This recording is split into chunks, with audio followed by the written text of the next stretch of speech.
right, friends, so we are here to do Civics 4 for quarter 3. We're going to be describing the War of 1812, the Texas Revolution, and the Mexican-American War. So you have quite a bit to get through. As always, remember to pause and rewind as needed, so that way you can have appropriate understanding and be able to get down these notes. And on that line, make sure you have something to write on and write with, or you can go ahead and jump right into our graphic organizer. Our videos, just like always, follow the graphic organizer format, and you need to be filling this out for your assignment, but you can go ahead and be filling it out as your notes as well. All right, so let's start with the War of 1812. So what was the War of 1812? Well, what was happening was the American Revolution had been over, right, because we gained our independence in 1776. And so the American Revolution was over, and America and Britain are just kind of like going their own ways. But then what's happening is Great Britain was preventing the United States from trading with France. So they were using their naval ships, their navy, to block this. The United States also wanted to acquire Canada, and on top of that, the British had helped the Native Americans fight the United States on the frontiers. There was basically a lot of bad blood between Great Britain and America. Now, what happened because of the War of 1812? Well, really not much. No land was gained or lost. Of course, the United States was able to start trading with all parties that it wanted to again, but it really did have an increased sense of nationalism. So American citizens were really feeling the American vibe, and that was one of the main effects of the War of 1812. What happened in the War of 1812? Well, one of them that you may have heard of called Old Ironsides is when the USS Constitution, which was a Navy ship, sank an enemy ship, and this kind of set off the War of 1812. And it also represented a lot of American strength. Like, oh, okay, our ship can do this and theirs can't.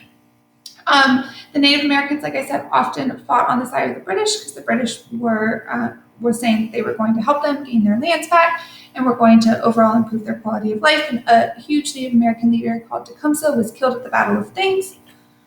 In August of 1840, the British burned the White House and the United States Capitol. They burned it essentially to the ground when they were invading the United States. Also in August of 1814, Francis Scott Key wrote Star Spangled Banner, which is our national anthem, after he was watching the British attack Fort McHenry, which is in Baltimore, Maryland. They went there after they burned down the Capitol.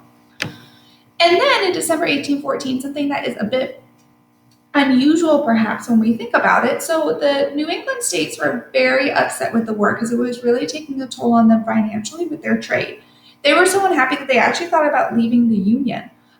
Which is something that is not often talked about. Normally people think about, when we think about states leaving the Union, is a civil war, which again is what we're going to get to in quarter 4. But they came up with some 5 amendments as well that were not added to the Constitution, but they were very unhappy with this war. Lastly, the Treaty of Ghent, which was signed in Europe, finally ended the war December 24th. Okay, so now that we're done with the War of 1812, let's move to the Texas Revolution independence. The state that we now know as Texas was governed by Mexico.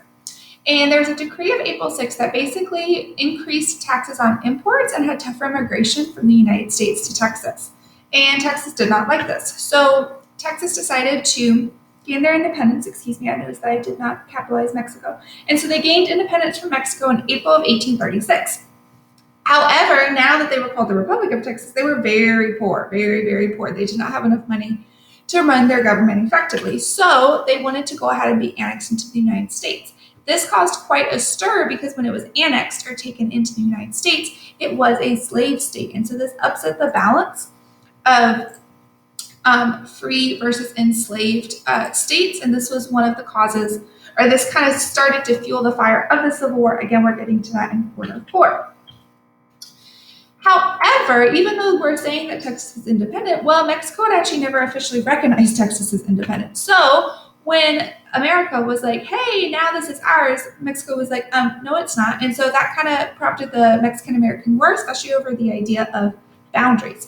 So it ended with the Treaty of Guadalupe Hidalgo, which stated that the Rio Grande River is the border between Texas and Mexico. That is still the border between Texas and Mexico. And the United States paid $15 million, remember this is in 1848, so that's a lot of money, to gain California, Nevada, Utah, and other land.